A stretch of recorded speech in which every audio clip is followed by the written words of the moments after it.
Isso, Léo, não deixa o soco sem resposta. Eles estão ficando nele, né, amigo? Responde. Não deixa o soco sem resposta. Na hora que ele chegar, você dá 2 passos para trás socando ele. É só boxe? Melhor só boxe, sem caneleira. Ah, é verdade, não machuca, é foda. No máximo o joelho, tá?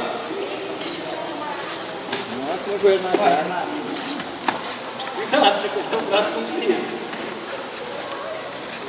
Isso aí, Léo. Tá bacana. Levanta mais a guarda do Jeff.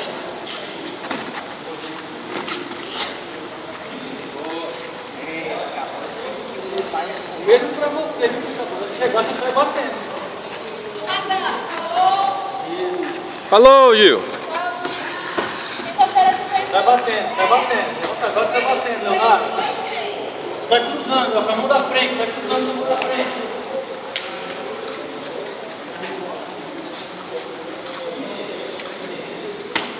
Quando você estiver na mão, bate em cima da mão dele. Esticou a mão, bate em cima da mão. O mesmo lado. Isso, bate em cima da mão dele. Levantou a mão aqui do mesmo lado, você bate por cima. Sem resposta não, Léo. Bateu, Léo. Responde. Isso.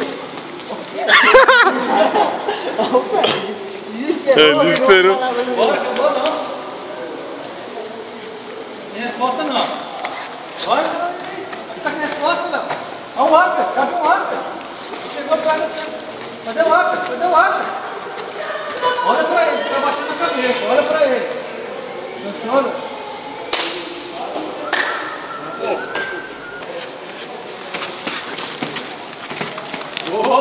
Devagar. Isso! Ó, tá lento esse golpe teu, tá vindo lá do fígado.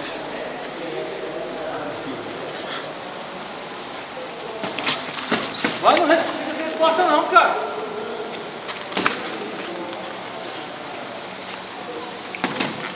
Vai pra guarda. Vai só, cara. Isso, pegou o arco, parabéns, isso aí. Ele parece aquele carinha do Street Fight, né, mano? É verdade, Balrog. Balrog, Las Vegas lá. Não, cara, não existe não. Bora. Falta 10 segundos, bora. Incômodo normal. Levanta a guarda e vai. Vai.